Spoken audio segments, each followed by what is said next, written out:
ठिकाणी तुमची प्रार्थना व्हायची का? हो हो हो सगळं विद्यार्थी या ठिकाणी अगदी शिस्तीने आणि एक सर्व एका तालात एका सुरात या ठिकाणी प्रार्थना या म्हणायची. ठिकाणी सर्व म्हणजे जो टाईम होता मला असं वाटतं 11:15चा टाईम अजूनही तोच आहे. हो हो तर या चौकामध्ये प्रार्थना व्हायची. त्या सर्व विद्यार्थी या ठिकाणी प्रार्थना व्हायची. सर्व मागच्या बाजूला जाऊ आपण.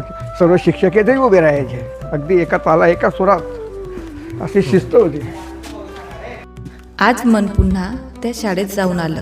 सुना सुना एक एक वर्ग पाहून मन गहिवरून आलं. ते दिवस जगायला आता कुठं मिळतील, पण जगलेले दिवस मात्र नेहमी आठवणीतच राहतील.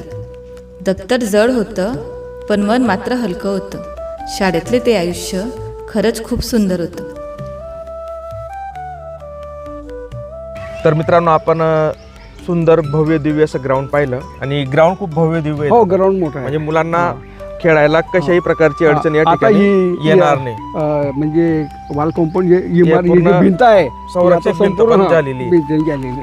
दादा म्हणजे हे जे गाव आहे गाव कोणतं दादा? हे गाव मोठी वागडूत. मोठी वागडू. नंतर त्याच्यानंतर हे लहान वागडूत. लहान वागडू. इकडे हे त्याच्यानंतर हनुमंत खेडा, हनुमंत खेडा. नंतर हे खेडा, हे चावल खेडा. धरणगाव तालुका. शाळा चावल खेडा या नावानेच ओळखली म्हणजे जाते. या परिसरात गावाची, आहे. हा, हा. नंतर इकडे कुठलं गाव आहे? इकडे पिंपरी पिंपरी. बोध कलाणी इंगोना जोकडे तिथून विद्यार्थी यायचे. इकडं इकडे बोरखेडा, बोरखेडा. इकडे आपला इकडे सतखेडा. सतखेडा झुरखेडा हा असं. बरोबर. हा. तिथून झुरखेड्याकडून विद्यार्थी त्यावेळी यायचे. दादा म्हणजे आपल्या व्हिडिओच्या माध्यमातून जे माजी विद्यार्थी आहेत, कुणी डॉक्टर असेल, कुणी इंजिनियर हो, असेल, हो.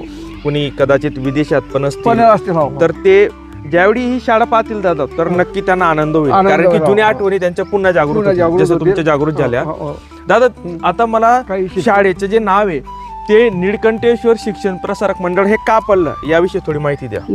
ते असं पडलेलं आहे नाव.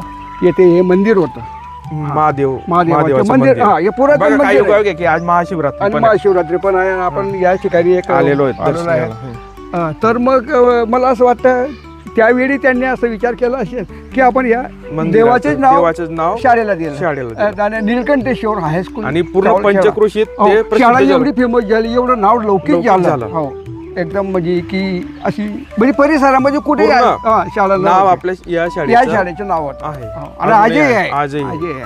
बरोबर. आता ते जुने शिक्षक जुने त्यावेळी काही म्हणजे आता ते काही राहिले, परंतु अजून शाळेची जी स्थापना झाली तेव्हापासून जे मुख्याध्यापक होते हो. ते मुख्याध्यापक BM पाटील म्हणून निमखेडा. ओके. आजही शाळेला मला तरी असं वाटतं की कदाचित ते 4 महिना